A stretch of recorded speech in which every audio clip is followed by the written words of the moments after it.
Civil service core YouTube channel में। So guys, आज का जो सेगमेंट है वो करंट अफेयर सेगमेंट है। इस समय काफ़ी चर्चा में बना हुआ है। कुछ टॉपिक हैं जो कि हमारे जीएस पेपर में भी इम्पोर्टेंट है और प्रीलिम्स के आधार पे तो इम्पोर्टेंट है ही। One day exam, UP PCS, Bihar PCS के रिलेवेंट भी यहाँ पे टॉपिक आज हम डिस्कस करेंगे, ठीक है। जिसमें से हमारा आज का पहला टॉपिक है MP implement police commissionerate system in Bhopal and Indore. Guys, ये नई बात आज नहीं है, इसकी शुरुआत उत्तर प्रदेश में भी किया जा चुका है। ओके, यूपी में लखनऊ और गौतम बुद्ध नगर में कमिश्नरेट सिस्टम किया गया है। भोपाल भारत का दूसरा स्टेट ऐसा हो गया है, मध्य प्रदेश इंडिया का दूसरा ऐसा स्टेट हो गया है जहां पे पुलिस कमिश्नरेट की व्यवस्था की जा रही है, ठीक है। इसमें से दो जिले हैं, पहला है भोपाल, दूसरा है इंदौर। अब इसका सिस्टम क्या है इसको देख लेते हैं। जो पुलिस कमिश्नरेट है इसकी स्थापना कुछ इस तरह से किया जाएगा कि जो दो डिस्ट्रिक्ट हैं, डिस्ट्रिक्ट 1, डिस्ट्रिक्ट 2, यहाँ पे हर एक डिस्ट्रिक्ट में व्यवस्था कुछ ऐसे करना है कि आईजी रैंक के जो ऑफिसर होते हैं इनको रखा जाएगा, ठीक है। आईजी रैंक के ऑफिसर के अंडर में 9 जो होंगे वो एसपी रैंक के ऑफिसर होंगे, ठीक है। और यहाँ पर एक महिला ऑफिसर रखी जाएंगी एसपी रैंक की। क्लियर? इनका कार्य ये होगा कि जो भी क्राइम केसेस होती हैं अगेंस्ट वुमेन, इनके पर्पस इनको रखा जा रहा है, वुमेन सिक्योरिटी के पर्पस इनको रखा जा रहा है। सो ये पूरा इंफ्रास्ट्रक्चर रहेगा कि जो कमिश्नरेट की स्थापना की जा रही है जिला में, उसमें जो उच्च पदाधिकारी होंगे वो होंगे आईजी रैंक के ऑफिसर, ठीक है। उनके अंडर में आएंगे 9 एसपी रैंक के ऑफिसर, ठीक है। और एक होंगी वुमेन ऑफिसर जो कि महिलाओं के उत्पीड़न, सिक्योरिटी, क्रिमिनल केसेस को देखेंगी। सो इसका स्थापना कुछ इस तरह से किया जा रहा है, ठीक है। What is the police commissionerate system? क्या है?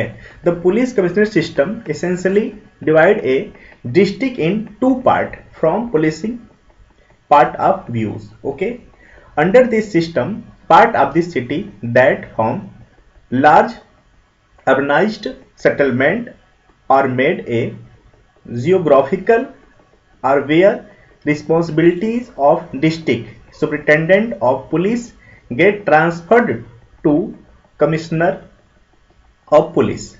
Okay, apart from that, power of the sub divisional magistrate यानी SDM and DM district magistrate and executive magistrate of crime, law and order also get transferred to the police commissioner, ठीक है। SDM, DM, executive magistrate के कुछ कार्य क्षेत्र हैं जो कि ट्रांसफर किए जाएंगे किनके हाथों में? पुलिस कमिश्नर के हाथों में, ठीक है। इसको थोड़ा सा और अगर हम आम भाषा में समझें, ठीक है, इसमें यह कहा जा रहा है कि जो पुलिस आयुक्त प्रणाली है, ठीक है, इसमें जो जिला रहेगा, ठीक है, उस जिला में पुलिस की दृष्टि से 2 भागों में विभाजित किया जाएगा क्षेत्र को, ठीक है। इस प्रणाली के तहत शहर की वह हिस्सा जो बड़े शहरी, जो अर्बनाइज्ड, जो लार्ज अर्बनाइज्ड एरिया हैं, बड़े शहरी जो बस्तियां हैं, जगहें हैं, ठीक है, का जो भौगोलिक क्षेत्र बनाया जाएगा और जहां पुलिस अधीक्षक की जिम्मेदारी पुलिस आयुक्त को स्थानांतरित कर दी जाएगी, ठीक है। यहां पे ये बात की जा रही है, क्लियर, कि जो पुलिस अधीक्षक होते हैं उस जगह के, उनकी जो पूरी की पूरी रिस्पॉन्सिबिलिटीज हैं वो ट्रांसफर किया जाएगा किसको? पुलिस आयुक्त को, ठीक है। इसके अलावा जो विभागीय मजिस्ट्रेट हैं, जिला मजिस्ट्रेट हैं, ठीक है, अपराध और कानून और व्यवस्था के कार्यकारी मजिस्ट्रेट हैं की शक्तियां भी पुलिस आयुक्त को हस्तांतरित कर दी जाती हैं। ठीक है, सो ये है पुलिस कमिश्नरेट सिस्टम। ठीक है, आई होप कि आपको समझ में आया होगा। ठीक है गाइस, सो आप ये पढ़ लेना, अगर आपको नहीं समझ मैं इसको बता दिया कि क्या है। ठीक है, नेक्स्ट पे चलते हैं। नेक्स्ट टॉपिक हमारा है Indian institute of human brand यानी IIHB का वार्षिक सर्वेक्षण। ठीक है, हालांकि यूपीएससी में तो नहीं आएगा, लेकिन पीसीएस में और वनडे एग्जाम में मस्ट इंपॉर्टेंट है कि ये क्वेश्चन जरूर आएगा। ठीक है, सो इस वार्षिक सर्वेक्षण में क्या आया है कि जो पावर कपल लिस्ट है, ठीक है, उसमें जो पहला स्थान है वह मुकेश अंबानी व नीता अंबानी जी का है। ठीक है, सेकंड जो प्लेस है वह दीपिका पादुकोण और रणवीर सिंह का है, सेकंड स्थान इसमें, इस लिस्ट में। और विराट कोहली और अनुष्का शर्मा का थर्ड प्लेस है।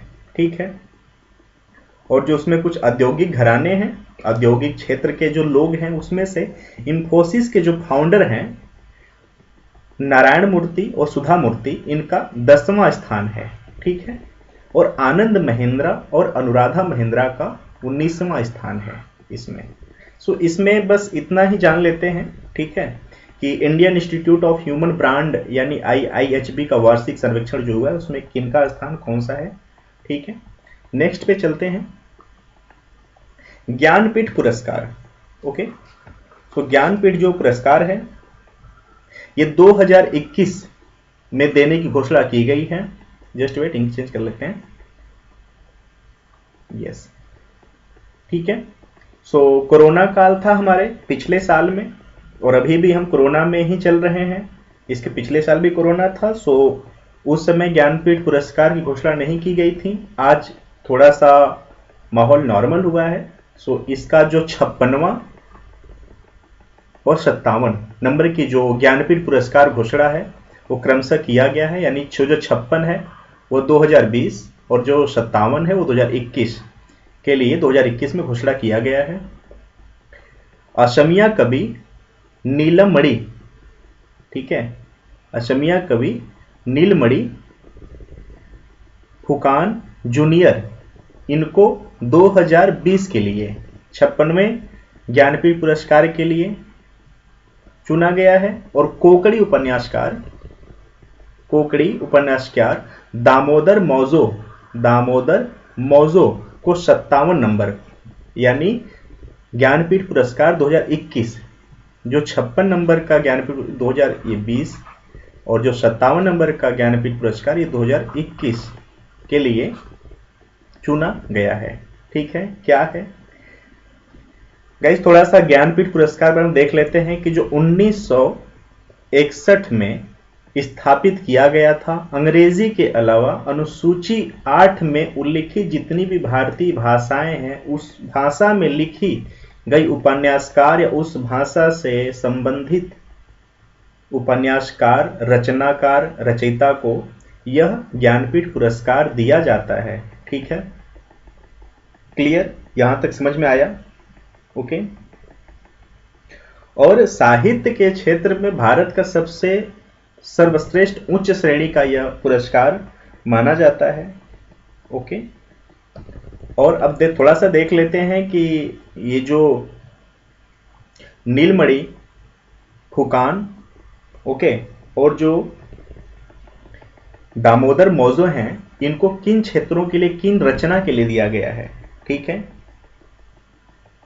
सो जो दामोदर मौजो हैं, दामोदर मौजो, इनको दिया गया है सुनामी साइमन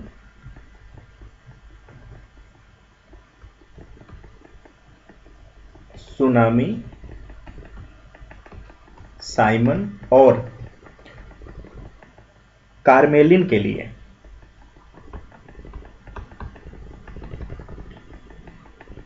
दामोदर मौजो 2021 का ज्ञानपीठ पुरस्कार सुनामी साइमन और कार नेलिन के लिए दिया गया है। और जो नीलमणि फुकान है, इनको साहित्य में रुचि, साहित्य से लगाव, साहित्य में जीवन व्यतीत करने के लिए इनको दिया गया है 56वां, यानी 2020। तो ये ऑप्शन में आ सकता है कि नीलमणि फुकान के लिए किसके लिए दिया जाता है, तो साहित्य में रुचि के लिए दिया गया है। ठीक है। और जो दामोदर मौजो है, इनको दिया गया है सुनामी साइमन, हर मेलिन और इस तरह से जुड़े उपन्यासों के लिए इनको दिया गया है। ठीक है। अब आगे चलते हैं। नेक्स्ट, 10 दिसंबर ह्यूमन राइट डे मनाया जाता है। ठीक है।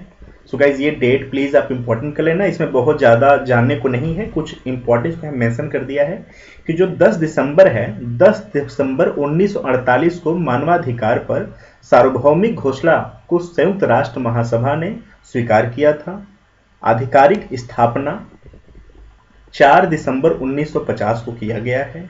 इसका थीम जो है वो reducing inequalities and advancing human rights, ये इसका थीम है। ठीक है।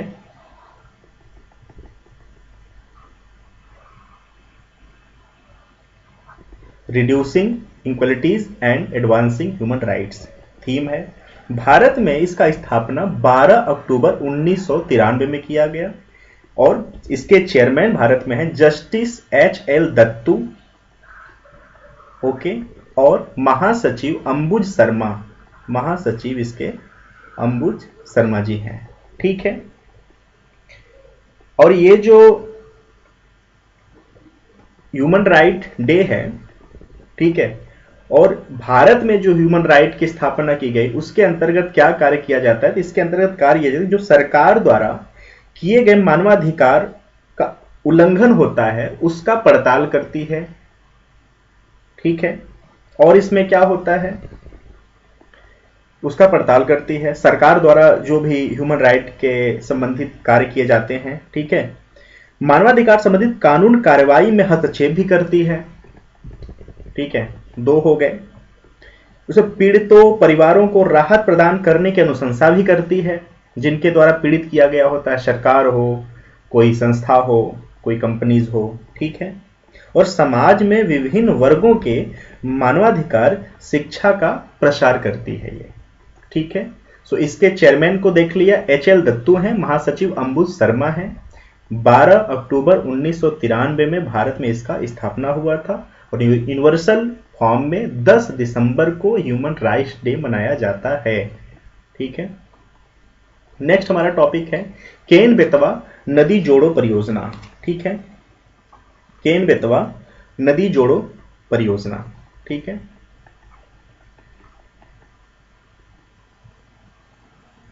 Just wait. Yes. So Madhya Pradesh और उत्तर प्रदेश के प्रदेशों में मिलाकर कुछ जिलों को बुंदेलखंड कहते हैं। ठीक है। अक्सर आपने सुना होगा बुंदेलखंड, अक्सर चुनाव में ये बातें आती हैं कि बुंदेलखंड। ठीक है। सो जो बुंदेलखंड क्षेत्र है वो मध्य प्रदेश और उत्तर प्रदेश के कुछ जिलों को मिला करके बुंदेलखंड का निर्माण होता है, बुंदेलखंड क्षेत्र का निर्माण होता है। और जो केन बेतवा नदी है, इनको जोड़ने से बुंदेलखंड में पानी की कमी को दूर करने का प्रयास किया जाएगा। यानी यहाँ की जो कृषि है, यहाँ के जो किसान हैं, वो पानी की कमी को दूर कर पाएंगे, खेतों की सिंचाई को लाभ पहुंचा पाएंगे इस परियोजना से। ठीक है। ये परियोजना क्या कहता है कि जो मध्य प्रदेश के केन नदी से जो अधिशेष यानी जो सरप्लस, यानी इनके इस्तेमाल के बाद का जो पानी है, सरप्लस अधिशेष जल को यूपी के बेतवा नदी में स्थानांतरित करना है। ठीक है। मध्य प्रदेश में जो केन नदी है उसमें जो सरप्लस पानी है, अधिशेष जल है, वह जल को उत्तर प्रदेश के बेतवा नदी में अगर स्थानांतरित कर दिया जाए, इनको आपस में कनेक्ट करके, इंटरलिंक करके, तो कहीं ना कहीं जो बुंदेलखंड क्षेत्र है, जो कि उत्तर प्रदेश और मध्य प्रदेश क्षेत्रों के जिलों को मिला करके बुंदेलखंड क्षेत्र का निर्माण होता है, उनको यह फायदा पहुंचाएगा, उनकी भूमियों को फायदा पहुंचाएगा, उनकी सिंचाई हो सकती है। बुंदेलखंड में कौन कौन से जिला है इसको देख लेते हैं। यूपी में बांदा जिला, झांसी जिला, ललितपुर और महोबा, और मध्य प्रदेश में टीकमगढ़, पन्ना और छतरपुर। ये टोटल 1 2 3 4 5 6 7 टोटल 7 डिस्ट्रिक्ट, ठीक है, आते हैं बुंदेलखंड के क्षेत्र में। इन जिलों को फायदा पहुंचेगा डायरेक्ट, ठीक है। नेक्स्ट है सरयू नहर परियोजना। सरयू नहर परियोजना, ठीक है गाइज, आपके जानकारी के लिए बता दें कि ये जो नहर परियोजना है, ये 6600 किमी का परियोजना है। उत्तर प्रदेश का सबसे लंबा नहर परियोजना है ये, ठीक है। उत्तराखंड के बागेश्वर जिले के नंदाकोट पर्वत के दक्षिण से एक पहाड़ी से निकला है सरयू नदी, ठीक है, और पंचेश्वर के शारदा नदी में गिरता है। यह है सरयू का ज्योग्राफिकल मैप, ठीक है। अब आगे देखते हैं। भारत और नेपाल सीमा पर है पंचमेश्वर, ठीक है। यूपी में सीतापुर जिला में घाघरा नदी में मिलता है। लोअर घाघरा को सरयू नदी भी कहते हैं। और आपको बता दें कि जो सरयू नदी है, घाघरा नदी को अब उत्तर प्रदेश में ऑफिशियल रूप से सरयू नदी कहा जा रहा है, ठीक है। और जो सरयू नदी है वो रामायण में इसका चर्चा मिलता है, ठीक है। और लोअर घाघरा को सरयू नदी के नाम से भी जाना जाता है जब ये अयोध्या शहर से होकर गुजरता है, ठीक है। जो घाघरा नदी है जब अयोध्या से होकर गुजरता है तो वहां से इसका नाम सरयू नदी कहा गया है। और ऑफिशियल रूप से घाघरा नदी को यूपी में अब सरयू नदी ही कहा जाएगा, ठीक है। सो गाइज, आई होप कि आपको यहां तक चीजें समझ में आई, ठीक है। लास्ट हमारा पॉइंट है एवियन इन्फ्लुएंजा या बर्ड फ्लू। एवियन इन्फ्लुएंजा को बर्ड फ्लू भी कहते हैं और एवियन इन्फ्लुएंजा को शॉर्ट में हम AI भी कहते हैं, ठीक है। सो बर्ड फ्लू, एवियन इन्फ्लुएंजा, ठीक है।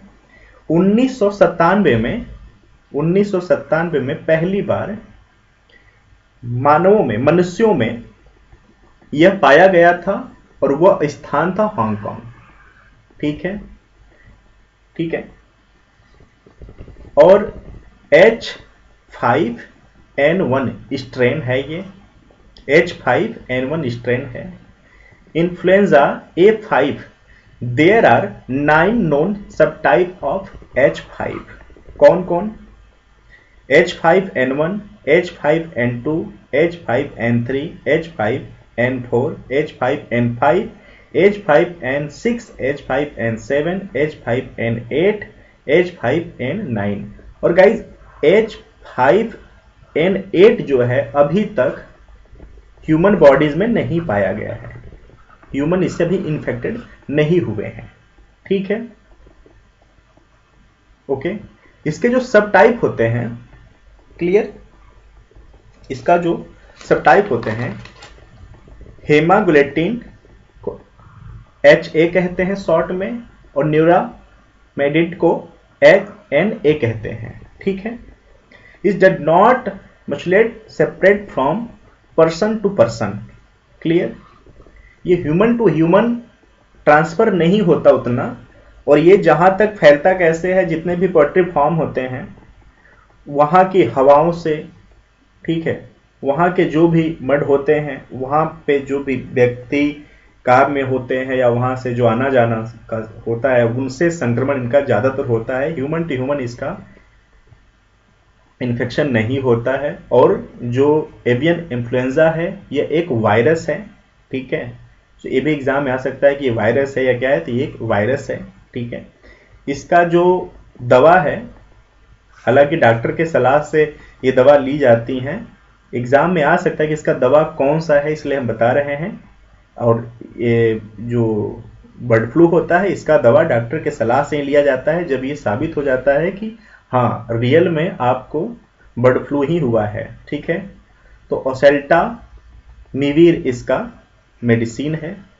क्लियर। और इसमें क्या क्या लक्षण होते हैं? सो ज्वाइंट पेन होता है, डायरिया होता है, एक्यूट डिस्रेटरी की प्रॉब्लम आती हैं, ठीक है, हेडक होते हैं और फीवर होते हैं। ठीक है, स्किन इचिंग भी होता है इसमें।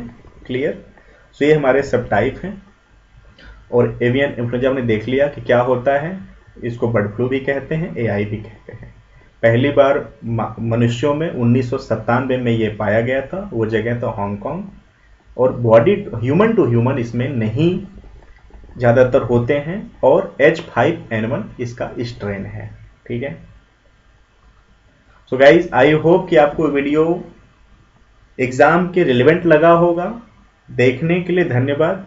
अगर आपको बेनिफिशियल नहीं लगा तो एज यू विश आप इसको स्किप भी कर सकते हैं। Thank you so much for watching.